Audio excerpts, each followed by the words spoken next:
notre intervention aussi. Dans la présentation du projet du Parlement.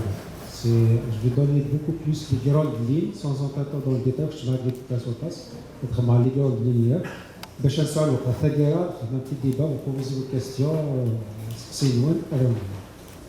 Dans cette présentation, ça continue, il continue la situation actuelle et préoccupations, nécessité et émergence du changement au niveau de l'académie, énoncé du projet, objectif du projet, processus de mise en œuvre et du plan d'action pour le projet, plan global de communication, la structure organisationnelle pour ce projet, et quelques exemples de thèmes à discuter pour les groupes de réflexion. Ça, c'est juste pour chaque pour la situation actuelle, c'est une situation vraiment dramatique sur tous les plans. Donc, sur le plan identitaire et culturel, sur le plan social, sur le plan sécuritaire, sur le plan éducatif et formation professionnelle, vous savez vraiment la demande de technique de qualité dans les universités, dans les façons de formation, dans les écoles, sur le plan économique et environnemental, sur le plan politique. Donc, dans le constat, on constate que la Kabylie est en danger de disparition.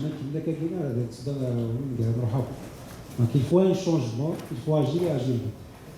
Pour ce changement, un large consensus est la voie de la réussite. C'est ce que nous entreprenons dans le cadre de ce projet.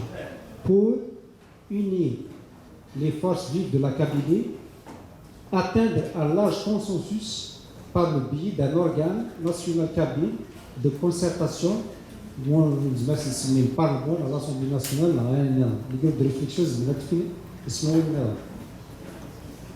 pour l'énoncé des projets, le projet consiste à rassembler et organiser les moyens humains, financiers et matériels nécessaires pour entretenir un débat et faciliter les échanges d'idées, de réflexion, d'opinion et de stimuler la participation, pour avoir une large participation au niveau de la Kabylie et la diaspora, afin de concrétiser la conception et l'implantation du Parlement et de l'Assemblée nationale. La situation technique, donc on laisse ça, le groupe de réflexion, les idées, pour faire des synthèses, pour sortir un rapport de synthèse et de voir comment on va agir. Donc, les citoyens kabyles de toute profession, hommes ou femmes, donc, ils peuvent participer dans des groupes de réflexion. Les citoyens peuvent se constituer en groupe de réflexion à l'échelle des lieux de résidence, des villages, dans les quartiers, des cités universitaires, des universités, des lieux de travail, ou un peu partout ailleurs. Les objectifs du projet, globalement les objectifs, pour sensibiliser l'ensemble des Kabyles à se constituer en groupe de réflexion. Faire converger toutes les forces kabyles vers les intérêts communs de la Kabylie dans toutes ces régions, dimensions. Tenir des prix congrès pour faire la synthèse de différents rapports de réflexion et un congrès national pour consolider les fondements du futur Parlement dans l'Assemblée. La mise en œuvre, les principales actions, c'est la mise en place d'une stratégie de conduite et de suivi des projets. C'est des choses que nous avons aussi.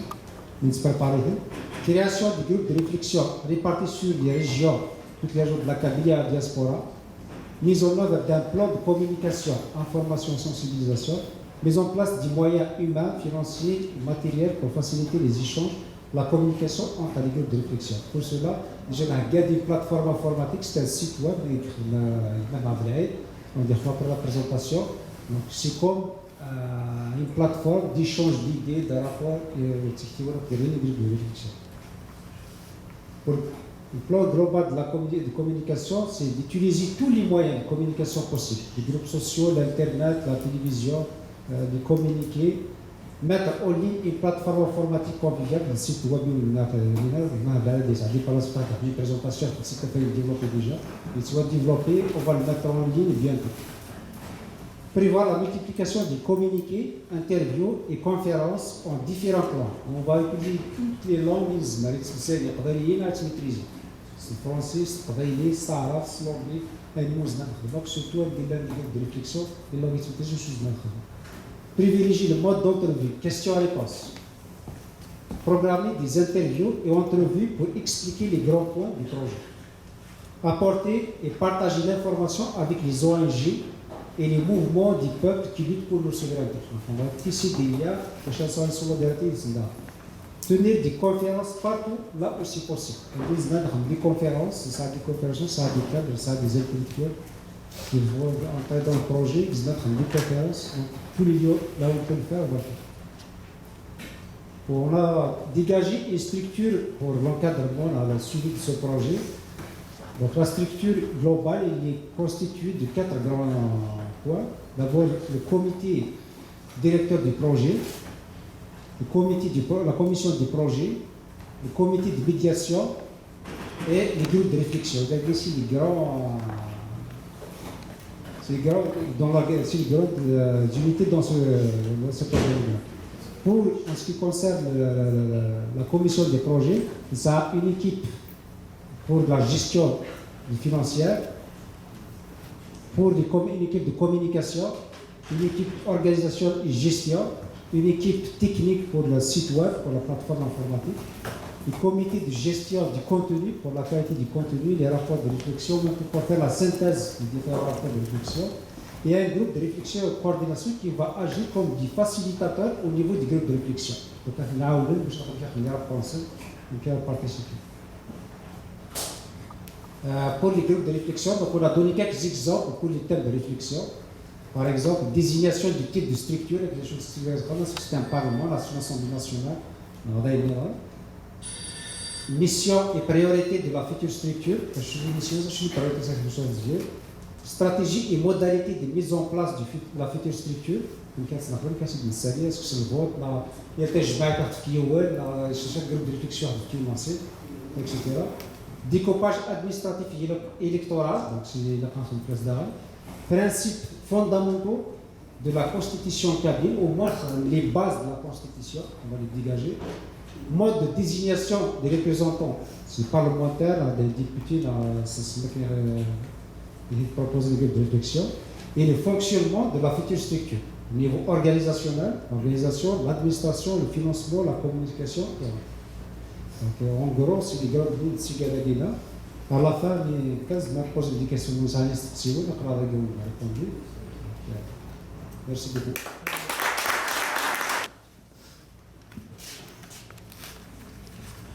Je vais juste apporter une petite précision. Alors, pour le projet, le chargé de projet qui va suivre le quotidien des choses, comment elles se passent, c'est le Qasem Ouara, celui qui vient de vous parler.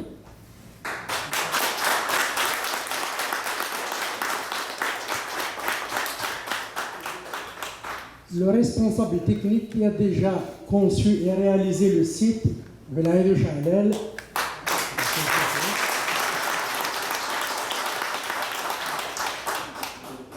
Pour le comité directeur, là, c'est encore ouvert, on va recevoir du monde là-dedans, mais il y a forcément le chargé de projet qui va être là-dedans. Et il y a notre ministre des institutions, Ahmed Haddag, qui va présider cette structure.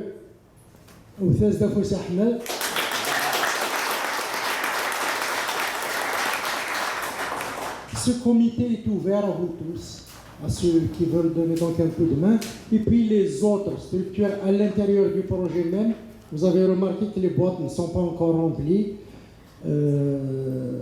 Belkacem a la charge de communiquer avec vous et donc d'équiper, d'alimenter autant cet organigramme que d'alimenter le site que Velaïd va présenter maintenant. Là, on n'ira pas vraiment dans tout le détail, mais on va dire l'essentiel de ce qu'il y a. Et l'essentiel du travail, c'est vous qui allez le faire pour ce site. Merci.